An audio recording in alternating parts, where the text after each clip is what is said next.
We've been working on this for a few years, building specialized pipelines that can deal with pharma-specific data and extract the entities, understand the semantic relationship among it, connect it with the world's data, and then serve it back actually in generative AI and kind of AI manner back to scientists so they can interrogate that data, ask different questions, get to really interesting conclusions that really increase the productivity of their research.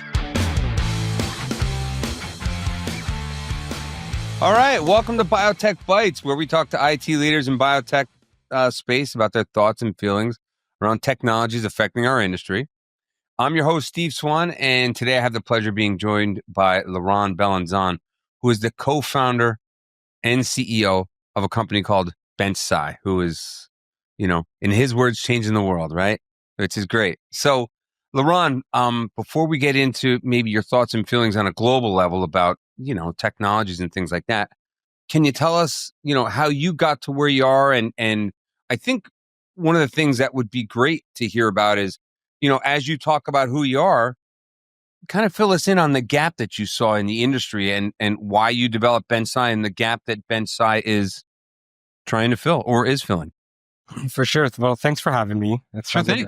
I guess we're trying to change the world in our specific space, of course. How did I get here? I can probably answer this in many different ways, but I'll keep it the one that's relevant to this conversation. But the BenchSci journey actually starts almost 10 years ago. I'm actually the only person on our founding team that is not a PhD scientist or from the space. I was doing my MBA. I was peacefully doing my MBA at the University of Toronto.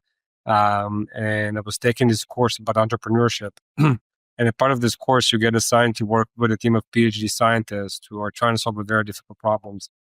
And that's when I met my co-founders who were basically applying AI to understand the history and the evidence of biomedical research and leveraging that to solve real problems that scientists face in the lab to help them accelerate their research. And fell in love in the team, fell in love in the problem statement, wanted to put my time and efforts into doing something very meaningful. And the fact that also modern AI or AI was invented at the University of Toronto, it was a very exciting time. So together with my other co-founders, who one is a cancer researcher, PhD, and the other two were computational biologists, we started our journey of basically deciphering the world's history of biomedical research and understanding scientific publications and other data sources, and really taking an approach of, hey, over the last couple of decades, I think a lot has been discovered around how biology and disease biology actually works. And all that data is scattered all over the world, but no one has actually, because the technology wasn't available, decoded, extracted, harmonized, and cleaned the data that's specifically related to the evidence of what actually happened, which I think is really, really important, and get into the high veracity of data because a lot of conclusions and insights that just might be wrong. But the hypothesis was, can we take everything that's been discovered and really create that ground truth and a map, an evidence map of disease biology, leveraging AI?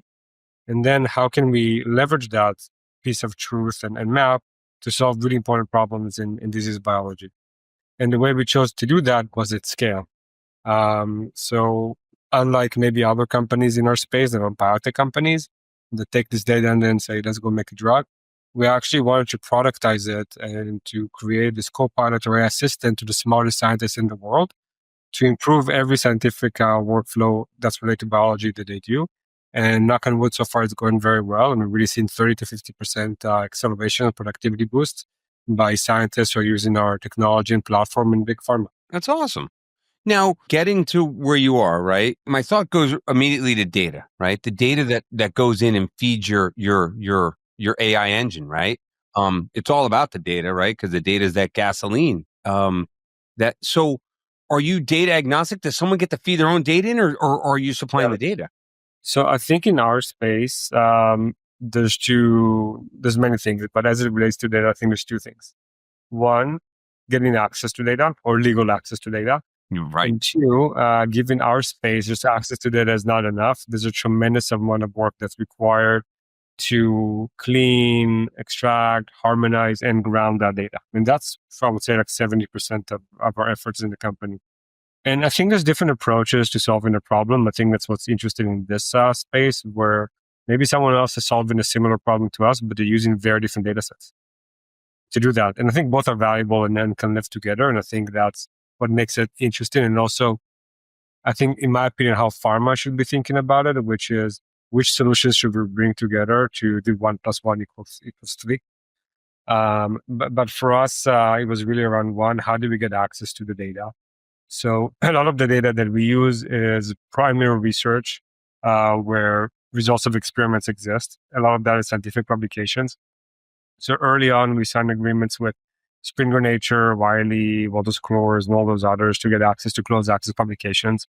We have almost 10 million of those.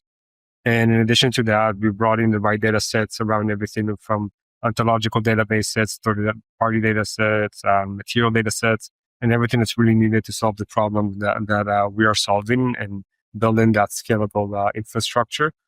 And then the second step after getting access to the data was building multimodal AI that can really understand the insights that are there like a PhD scientist would, whether it's from figures and images, whether it's from text, and then ground them into their meaning and the very, very complex scientific dictionary.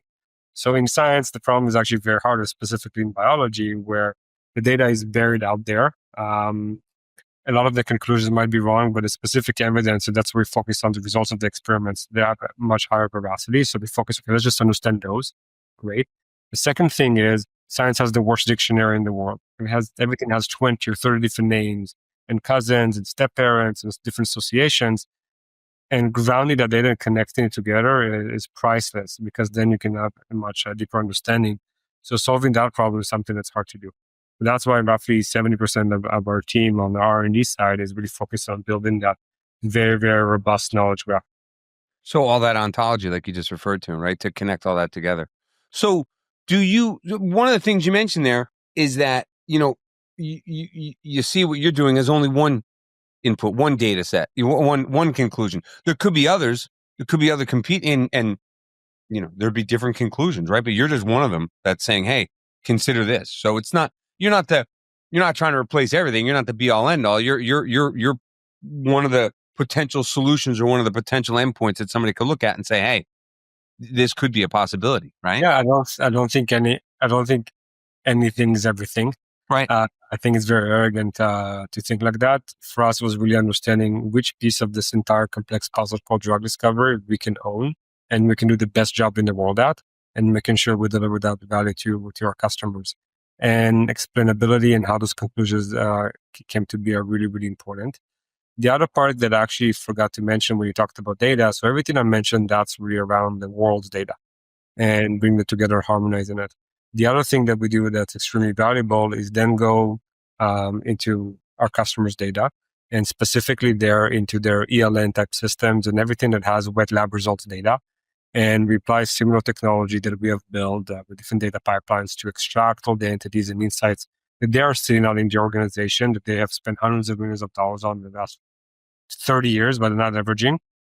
Taking those insights, that's kind of the proprietary knowledge, marry it with everything that's done publicly, and then giving them their proprietary map of everything they really know in this biology. And then their scientists can leverage that map to have basically the best answers that they can get to and the best insights and increase the productivity. You said almost exactly what I was about to ask, but I was going to ask it a little different way. What I was going to ask was, can I take your data, get this conclusion, take my data, get this conclusion, and say, because I'm using your same model. So it's the same model trained the same way.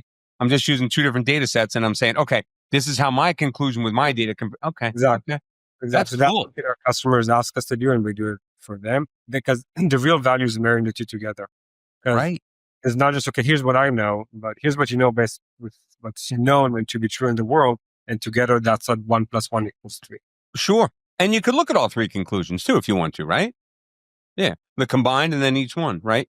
Because when I had a conversation in one of my previous podcasts with Bob McGowan, who's the CIO up at Regeneron, I placed him up there.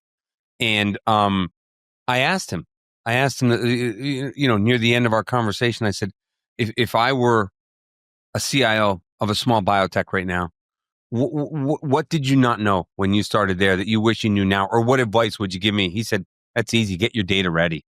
Get your data ready. He said, from a certain year forward, we're good. But to your point, he said exactly that. He said, we got 30 years worth of data we got to get through. And that's close to impossible, And so to be able to use it is tough, So that is something that we saw at BenchSci. Really. So you would come in again. I'm not trying to do a super infomercial for you here, but it's turning, it's awesome. Exactly. So you would come in and your team not only has the AI capabilities, but the data processing and the data, I don't know, do I want to call it scrubbing? I don't know what you call it, but data. We've been working on this for a few years, building specialized pipelines that can deal with pharma-specific data and extract the entities, understand the semantic relationship among them, connect it with the world's data, and then serve it back actually in generative AI and kind of AI manner back to scientists so they can interrogate that data, ask different questions, get to really interesting conclusions that really increase their productivity of their research. So we're talking you're able to take the data from unstructured data, images, all that stuff. Yeah, specifically around ELN and lab and experiments data, yes. There's different types of data, and this is where I think people also lose credibility when they say, we do all data. Like, data is like 100 different things. It is. Specifically around experimental data, ELNs, that's where we focus. That's where you focus. Okay. Yeah. Okay. Yeah. So maybe some of the stuff I just mentioned, maybe images and things like that might not be. So images we do specifically around the results of the experiments. There might be different types of data that we don't, but that's something we're very specific with our customers. And it goes back to our value prop and it all ties together. Because we don't, at the end of the day, it only matters if you derive value from it. Of course. Yeah. This is so cool. To the specific use cases that we support and the workflows we support. This is awesome. You know that though. I mean, otherwise you wouldn't be doing it, right? So then, well, let me ask you another question, sort of a different question, but real related to this. What specific, I don't know, I'm going to call them technologies because and you may call it something different. What specific technologies over the last couple of years have really helped you, your company, accelerate, right, and get to where they need to be? Has there been certain code or certain platforms or certain storage? You know what I mean? Like, what's really accelerated you guys and pushed you in the right direction? What's helped you? For sure. So the answer is pretty simple, which is AI, because that's really everything we founded our company on. And I think there's two distinct points of time. So one was probably 2012, 2014, when modern AI was invented. And what that really allowed us to do is to understand sort of insights from biomedical research that you just couldn't have done before without the use of AI. So that was fantastic. And that's what really built the entire foundation and so on and so on. And the second point in time was a few years ago when LLMs came out, both on I would say kind of the back end and the front end experience. And we really went all in on that technology to do two things. One, it enabled us to understand more things and more in depth and more at scale than we could have before because the technology now was better. And two, it allowed us to also reinvent the entire experience that scientists go through when they use our application and they use our technology. Things like summarization and chat, and report generation for them, and so on and so on. Now, I bet some of the things you would get, which I know that my audience would want to think about or talk about, is security, right? So, I mean, obviously you're not physically there; you're there doing your thing, right? But you're not physically. So, how do you handle that? Where do you go with that? I mean, because if I work at Regeneron or I work wherever, I'm like, this is mine, man. I don't want anybody getting a hold of this. I got to protect it. I got to make sure that there's, governance and everything around it. So how do you handle all that? Because I'm sure that's a big question, right? For sure. So we handle this because we have this live with a number of customers. So we handle it. We follow the industry protocols that are required from us and the requirements of the customer. We're SOC 2 compliant. We got that very early on in the process. We separate all the data on the separate instance of a Google Cloud that's just for that specific customer. We have a security team in the company. We have a fairly large team around all of our deployments and so on to make sure everything is secure. And we do it by working closely with our customers, really understanding what their requirements are, and just make sure we develop the right processes around that. But that's something that comes up, of course. I think everything is solvable, and it's something we work closely with our customers to do. How big is your whole company right now? How many folks you got? So I said we started 4 people. Now we're 350 people in the company. We raised close to 170, $200 million so far. Our last round was led by Generation, which is Al Gore's fund. Okay. So still private. Still private, yes. Still private. And is everybody up there in Canada, or are they spread around? Spread around. So we were an in-person company before COVID. Before COVID hit, we were 50 people. When COVID ended, we were 300 people. And I don't know if a lot of people know this. So I'm based in Toronto, and Toronto was the city that was on lockdown the longest in all of North America. So it was 2 years. So by the time we finished COVID with hundreds of more employees, they were pretty much everywhere. So we became a remote first company. So we have team members all over Canada, US, and we have roughly 20, 30 team members in the UK, which has a really great data and AI industry. And you're not asking names or anything, but your customer base, how many customers you got right now? Yeah, so today we work with 12 of the top 20 pharmaceutical companies. That's great. We only work with big pharma. It's really a focus for us. I'm very privileged to do that. So I'm on planes a lot and travel a lot, as well as our team. And we're a Canadian company, but we're a global company. All of our customers are US and Europe, Japan, and so on and so on. Now, as the co-founder and CEO, I just got to ask this question. Yeah. Do you still get involved with the technology and the solutions? It's a very interesting space, right? Because we operate in the intersection of AI and drug discovery. So I'm very much also a student of the company. We have such smart people. We work in such innovative spaces that what you knew tomorrow doesn't mean it's like what you know today. And it's two different things. So I always try and learn as much as I can about some of the great things that our team is working on, and bring back the context from the market and what's the potential applications for that, then share that information back with our customers to know what we're doing, where we're going, why does it matter, and making sure we're all building something very meaningful together. Now, why, again, I got to ask this question, why wouldn't I, if I'm a big pharma, I got big pockets, why wouldn't I be trying to do something like this or build it on my own? It's a good question. And I think some of our customers are trying to do so. I think my opinion is that anybody can build anything. It's just a matter of what's the fastest, cheapest, and most productive way of getting there. So I would argue that if you have to build what we're building at the scale that we're building, at the quality level that we're building, it's going to be much more expensive. It's going to take you much more time to build it yourself versus then we do it. The second thing is there's certain economy of scales that come with it. Meaning if we're building a solution for the market and getting feedback from 12 pharma companies and tens of thousands of scientists using it, you're going to have a better product than if you're going to try and build something yourself. Sure. Yeah. So it kind of goes back to the question, do you want to focus on what you're doing the best? I was just going to say that. You're right. Everything else, same with us, right? Yeah. I'll never try and build something I won't build my own cloud if we can use Google Cloud or AWS or whatever it is, because it doesn't make sense. It's faster, cheaper, better for us to do so. So I think it's very similar from that perspective. Now, I do think that where we do collaborate with internal AI teams and so on, is how can we support them to build things that only they can build? And that can be things through like APIs and access to our knowledge graph. So we can empower them with our piece of the puzzle where they can build something that's more powerful that we cannot build. Right. So kind of like stick with your knitting, right? They discover drugs, you build technology. If they want to be a technology company, that's a different story, but they don't. They're big pharma, right? So, so anyway.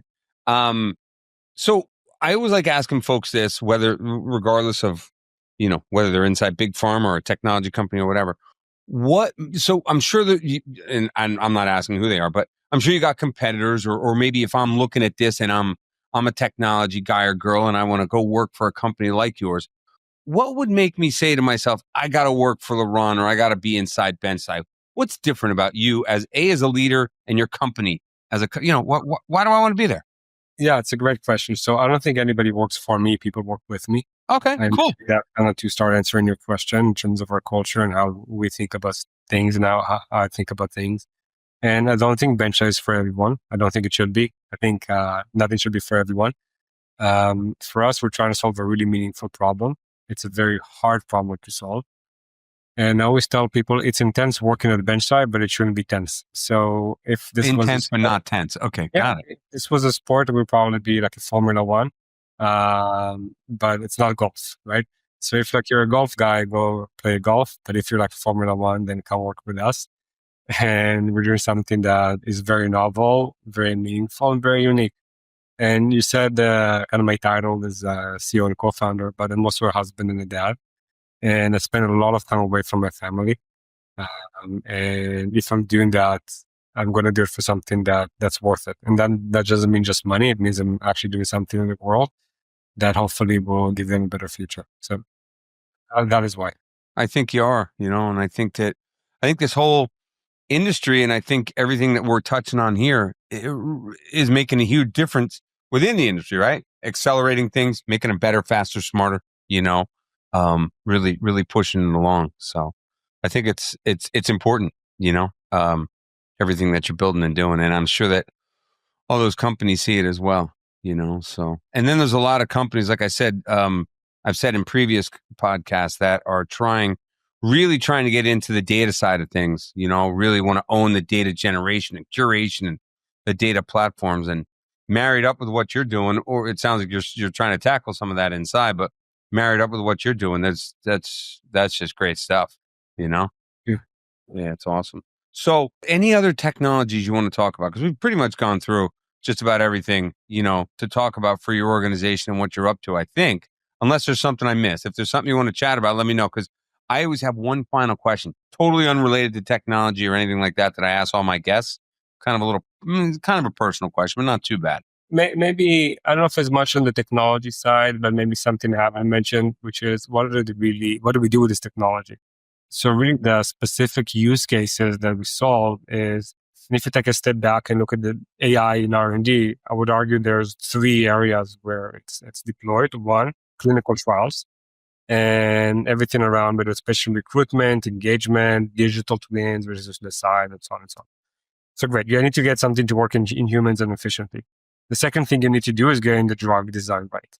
So everything around AlphaFold and so on. But actually the number one problem that exists right now in drug discovery, which is where we play, is how do you unravel the disease biology and how do you get the biology right? And that's really the approach that we're doing that, which is really this AI assistant for scientists at scale, where we help scientists do 2 things that I think is the primary part of their job around disease biology.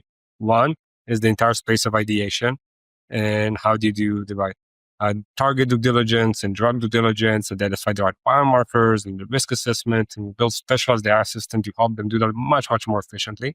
And the second thing, once we help you generate the best idea, how do we help you test it as fast as most productively as possible by helping you understand which experiments you should be doing, what the right materials you should be using, what the right protocols. And those are really the 2 areas that have a really big impact that we focus on. Now, when you just mentioned that, you went through your 1, 2, 3. In number 1, data you don't do the what's the word I'm looking for? The data capture, the integration between the lab equipment and a database, right? That's not your space, right? No, we're not doing Okay. of the future stuff or robotic labs. Right. That's someone else. But we might take that data that comes out. You get that data, right, once it lands wherever it lands, but you're not there. And we'll take the derived insights and marry them with the world's insights, and so you can actually leverage that data to enhance science and to do better science and science better. Right. That's the way I understood it. I just wanted to make sure, because you mentioned that, so I just wanted to ask that question, because I think there's plenty of companies out there that integrate the lab equipment with the databases and help extract that data. That's not your wheelhouse. Your wheelhouse is making sense of that data and doing something with that data. Yeah. Okay, cool. Well, awesome. All right. Well, thank you. You're welcome. What's the question? Here it is. You ready? Yes. So I'm a music. I don't play music, but I like going to concerts and things like that, right? And I really like live music. So what I like asking my guests is, what would you say if you like going to live music or seeing concerts, or if you've ever seen concerts, right? What would you say is the best concert or best live music you've ever been to at any point in your life? Anything. It's a big one. I know. And it is a serious question. You even thought this hard today. I think I have the answer. Okay. Okay. So I grew up. Do you like music? Yeah, sure. Who doesn't like music? Okay. I don't know if I like good music, but I like music. It's personal stuff. Yeah, exactly. It's actually a very personal thing, which music you listen to. It is. It's a very personal thing. So I grew up in the 90s, so did my wife. So to answer your question, which concert did you go to that you like? I think it's also very much related to the experience you had and who you went with and all this stuff. So I grew up in the 90s, so did my wife. So we're always kind of nostalgic about the 90s. So we actually went to see an Alanis Morissette concert a few years ago in Toronto when she did, what's it called, Jada Little Pill album. So it was kind of, the entire album was phenomenal. She's a Canadian, right? It's good. Yeah. That was really her, Rush, Brian Adams, Neil Young, right? Drake. Yeah. There's more Canadians than you would think. Yeah, a lot of good music coming out of Canada. Jim Carrey is not a musician. Right, exactly. I just listened to. I was out west last week in Utah skiing with one of my kids, and on the flight back, I was listening to the Fire Aid concert that they did in L.A. and Alanis Morissette was like the second act, and she did. I thought it was awesome. It was great. Yeah, it was good stuff. So, all right. Well, listen. Thank you very much. I appreciate your time. Yeah, that was good. That was really good. And I think that where you guys are, and where I just think it's everything's coming into you guys at the center of it all. So that's all good stuff. Thank you. Thank you guys for doing this. So thanks for having me. I appreciate it.